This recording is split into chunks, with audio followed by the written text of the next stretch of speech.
I was in the trade for about an hour and a half and closed out one position, the Swiss, and traded the euro on a breakout of a pennant pattern. This was just a regular trade and nothing to do with raiding the mountain. I thought it would move much faster and with greater range. What do you think was going on? You know, that's just a reflection of the report not deviating a lot. Okay? And it's actually, you know, I talk about that in the 3 raids document, that you can supplement the normal trade by looking at what the deviation is and adjusting the trade accordingly. In fact, one of the projects that I have is coming out with more videos on some techniques to make sure you're taking the right side of the trade off.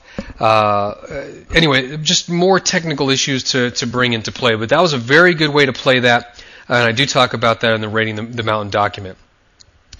Today, for the first time, I looked at real-time cable action during the day. Looking at the 1-hour bars, I thought I saw a downward sloping flag and then a breakout to the downside at the time when the 32 bar started to curl downward. Yet in the evening video, you said nothing of interest happened. Well, you have to remember, when the evening video is going on, I can't see the stuff that's happening in real time. Okay, so let me... Actually, I'm not even really sure when this was. This one might have been as far back as the 27th, but here was a potential pattern there. You know what, I'm not even going to speculate. I guess the real answer is I'm just not sure when it is you're talking about. Okay, gaps in the market. Do you believe the gaps will be filled right away? No. I think most gaps are filled, but I don't think that gaps will be filled right away. Do you even worry about gaps? Not really. They're very rare in the Forex market. The only time that you really see them is over a Sunday break. So from the close on Friday to the open on Sunday. I big gap from Friday close to Monday open, Sunday open.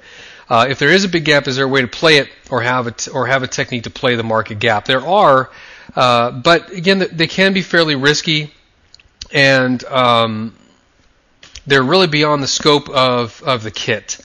I've noticed that gaps don't seem to happen that often in Forex compared to other markets.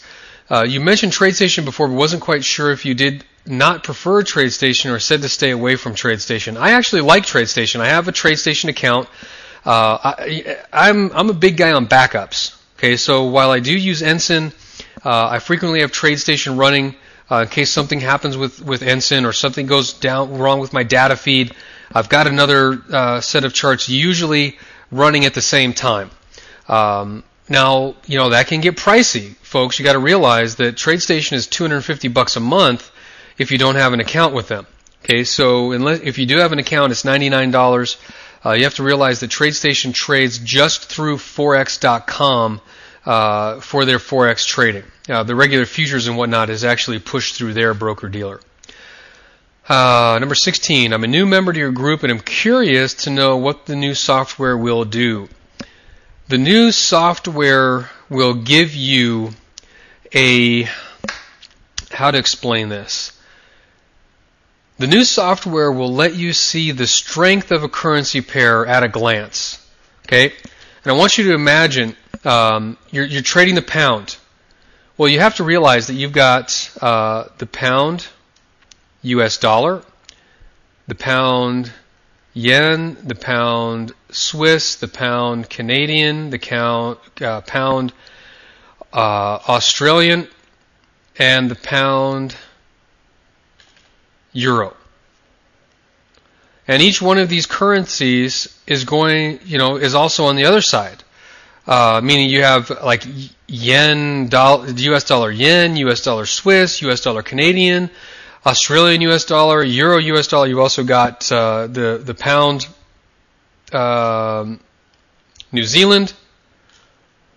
So at a moment's glance, you'll be able to see the strength or weakness of the British pound as it applies to all of the currencies.